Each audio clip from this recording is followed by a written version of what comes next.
The enduro scene's been absolutely buzzing and it's been growing in numbers. Over the years, I've got to admit as well, I've become a bit of an enduro fan and I've been testing the water out, dipping my toe in and been enjoying it, if I'm honest. And so in the winter, I had a Husky 300, which I was using a little while and having some fun on. It needed a clean up, needed some fork seals doing, and obviously the oil change and just a few little suspension tweaks. As you do, you have to throw a set of plastics, nice fresh set of plastics, and a fresh sticker kit, which I did. And I also went and put some Polisport MX Flow handguards on the bike as well. Yeah, just to pimp it up. The bike had a FMF silencer on it as well, but you know, it was quite loud. It definitely needed a bit of repacking.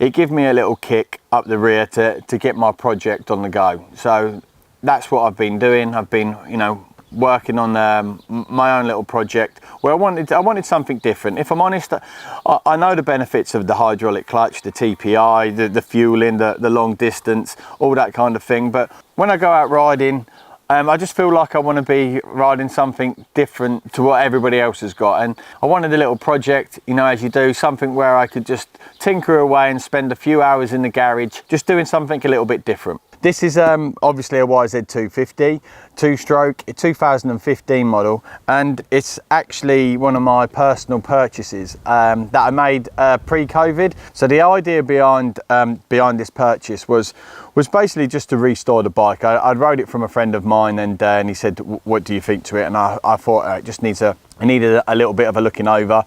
And then I obviously, as you do, you go.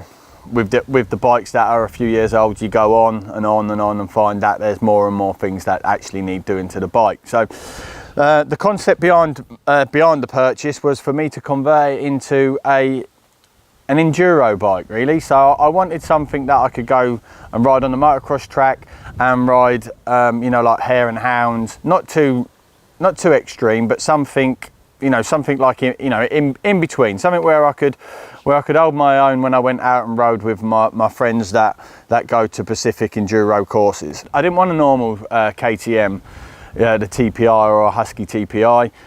As great as they are, you know, I wanted something with a carburetor. I wanted something older, and I just wanted something that really I could go and have a load of fun on, and not worry too much about damaging the bike. So as I mentioned, the bike was already there. It was pretty much all done, but for me being me, I needed to take the engine apart, have a look at it, make sure that everything was in good working order before I took it to the track. So getting it to this stage where I've been out and I've rode it where I've rode it on my track, rode it around there, and actually loved the day, loved just playing about in it. It did feel old. I'm not going to lie. You know, there's, you know, still some of the bits and pieces still need to be changed, such as the foot pegs and the brackets that hold the foot pegs, obviously the gear lever, just all these kind of little niggling bits which we're going to get round to. You know, I want to refurb the wheels, and I want an 18-inch rear wheel on the back. The plan is to pretty much just go with some of the cosmetic and hard-wearing parts that I've got from Polisport now, an FMF exhaust system, which is enduro spec, just some handguards, different set of handlebars, and then I'm going to go out, kind of ride the bike again from there. And then, you know, I've already got I purchased a different cylinder head. I've got the different gears as well to alter the gear ratio in this bike, but obviously that's going to be an engine split, so I'm going to kind of delay that as long as possible. I can get away with the motocross gearbox for what I want to do at the moment. Heavier flywheel, and then I'm not going to worry too much about the different CDI, just because, you know, again, it's all preference. So now let me just run you through some of the aftermarket parts that are available on the market. So the thing that I like about this product, this Polisport product, is just how it's going to protect the forks, the bottom of the fork leg. You know, the last thing that you need is these are quite fragile here. So, you know, I've seen that these in the past, just on the motocross, just from riding motocross, where they've actually broke and chipped away. You know, where this protects, comes over and wraps round, bear with me, it's very easy to fit. It's just that I was being a bit lazy for the camera and leaving the 8mm bolt in, but it comes down, slides over, super easy to fit. If you had a new bike and you was looking to protect your bottom of your forks, then I would definitely recommend this product. It's held by 2 bolt. This one goes straight through to the fork guard and straight into the fork. And then the other one, which obviously clamps down your spindle. So all the bolts come with the kit as well, so that they're provided with the kit. You get a washer which basically sits into the plastic guard, and then obviously the bolt which holds everything firmly in place. Also as well, you have the same plastic guard which is with the brake caliper. I'm impressed with how easy this product is to fit and how it sits neatly, tidily away. This oversized disc as well on this one, and you know, it pretty much sits nice and neatly onto the bottom of the fork guard. So if I was to take the disc guard off, I'd have the same fork protection as this side. When I purchased the bike, it come with an FMF pipe on it, and to be honest, you know, it had seen a lot of action. That exhaust had definitely taken some knocks. So I was very fortunate and lucky enough to get the FMF gnarly pipe, also the enduro silencer as well, the Powercore 2.1. The bike now should be nice and quiet and not upsetting anybody when I'm doing a bit of green laning. I mean, the gnarly pipe anyway, that offers good bottom to mid range. The silencer, how sturdy and how well built this is pretty impressive, to be fair, and just wants you to get out riding.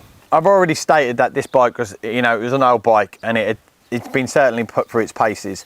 You know, there's still quite a lot of work to be done on the bike, but as you can see, the swinging arms already took quite a hefty knock and got a dent there, so it's a little bit late in placing this Polisport product on there, but you can certainly see why you would need to. Fits so easy, and it's already on the other side.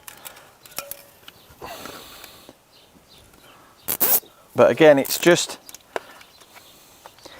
offering that extra protection, and also, you know, again, when you fall over or you slip off in a load of rocks, or you are riding a riverbed, and chances are that, you know, you are going to have a slip off, let this guard take the abuse and the scuffs and the scratch. At least when you come to sell it, you know, it's still going to look pretty. Or even if you know, replacing this is going to be certainly a lot cheaper than your swinging arm. The frame, you know, it obviously it's under full-time friction or abuse from your boots, and you know, why not offer it that little bit more protection? I'm not, in all honesty, you know, I was never a massive fan, but actually putting it on the bike now and seeing all the products on there, and especially knowing what this bike is going to be going through, it kind of, you know, it kind of looks pretty mean, looks pretty cool, to be honest.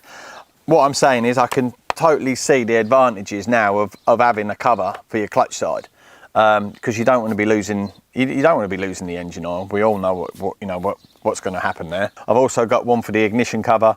On these, they're plastic, so it seems pretty pointless in a sense to be putting a plastic cover over a plastic cover until you actually damage it or break it and water seeps in. Why not offer another level of protection? I'm quite excited about my neck end bars, if I'm honest. They look pretty trick. So the reason why I've chosen the handlebars without a crossbar is just because I'd like a little bit more flex. When I'm on a motocross track, I normally would always prefer the if I'm honest, the twin walls, you know, with the crossbar. So it's a little bit more rigid, and I've got more of a fixed feel. Again, as I'm getting older and picked up some injuries, I do like to have a little bit more flex now, especially when you're riding enduro and you're going over rocks. So yeah, just looking at the funky pattern, you know, and the branding in the bars, you know, it's just something different that's a bit cool. The crossbar pad I've made fits quite well. I'm quite happy with that, actually, to be fair, that goes in. So these are standard clamps from the YZ250. If you've ever had the triple clamps, the SFS neck and triple clamps, the air ones, you'd know how hard it is to fit the bar pad. So that caters for that, for them triple clamps. And I've just fixed it on my production clamps at the moment, and yeah, it's one of them things that's pretty cool, to be honest. Little Velcro setup. So if I'm entering the enduro world, then you know I've definitely got to be part of the gang with a headlight. So this is a new product from Polisport. It's the E-Blaze LED headlight. Easy to fit and universal. You know, it just clamps over onto your forks, which is pretty straightforward, to be honest. It's not going to be as straightforward as getting power to it and a connection to, you know, to power it up, but we'll cross that bridge when we come to it. These are new handguards from Polisport. This is the MX Flow, and you get the brackets which are supplied with the kit. Super easy to fit, really easy to fit. And one of the things that impressed me as well is just how it's gone round the standard OEM clutch perch. It's grabbed there, and then you've got an extra strengthening there on the bar as well. So it's pretty sturdy. That's good. Easy to replace.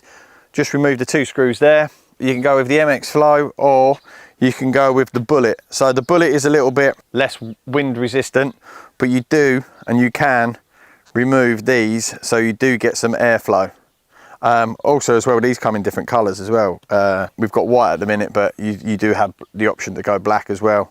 Just removing these 2 screws. This is one of the things that's impressed me, how easy it fits around the brake, you know, the brake master cylinder there. There's nothing worse than trying to fit something that doesn't quite fit, and I'm happy to say that they do. So we'll decide on a later date which ones we're gonna go with. But if I'm honest, it's going to be down to the cosmetic look at this stage, and I am already going or favouring the MX Flow over the Bullet.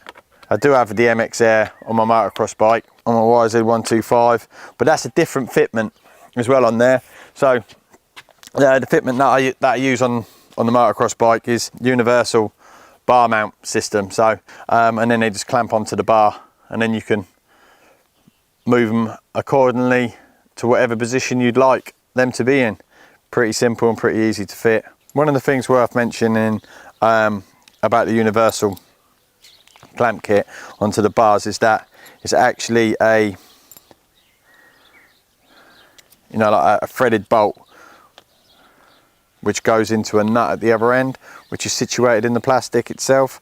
You know, I've not had any problems or issues. I personally myself, I was a little bit worried that, you know, that if I hit it with my leg or, you know, or my knee when it's coming into a couple of turns, that it would lift or drop down, or, you know, I've had a couple of little spills and it's stayed pretty firm in place. So on this bike build, I don't think I'm going to go for the universal bar mount clamp.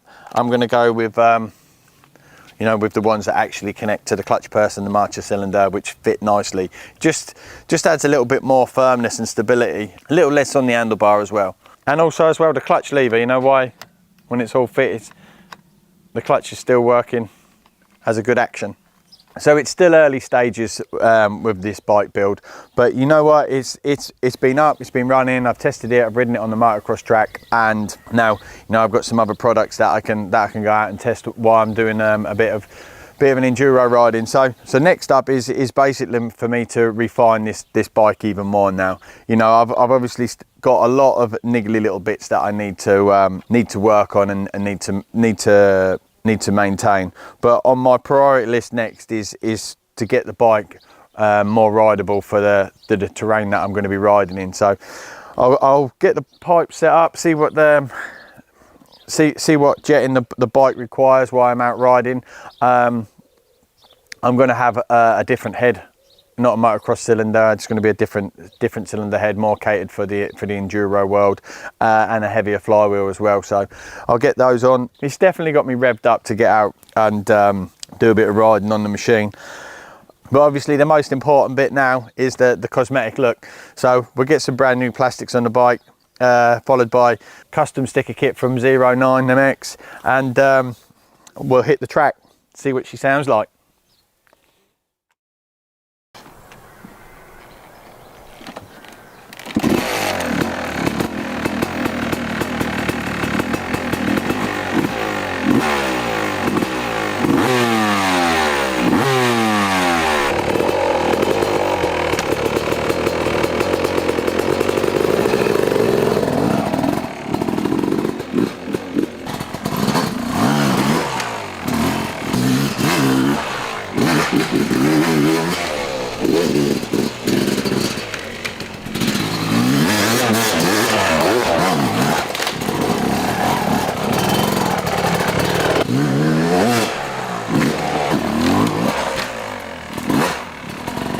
it was nice to get out at my place on the project bike, just having a little ride through the woods, and also hit the motocross track for a little bit there. And gotta say, it was only just a quick experiment to see if it, you know, see how the bike rode and how the bike handled. I've got a heavier flywheel on there now, which I'll report back to you on some more of my findings and a different head. But looking forward to putting the bike, or trying to put the bike through its paces on some of the extreme gnarly enduro places that we'll be taking this beast, and going to have a little ride round. I'm really happy with the cosmetic look of this bike, and something a little bit different to the norm, let's say.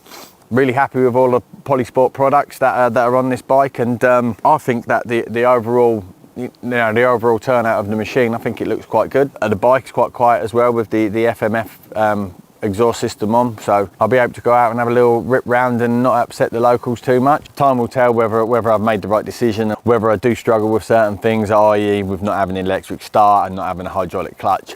But really happy with the few of the mods that I've done to the bike at the moment. Regarding on power, could I really tell a difference?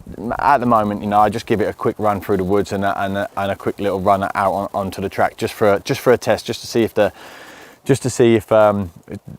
bike's going to be able to cope with, let's say, the weekend's riding, where, you know, I'm going to get out over the weekend on this bike and you know, report back to you and tell you what little niggles that I have, or how much fun that I've had. But, you know, at the end of the day, motorbikes, they're just fun.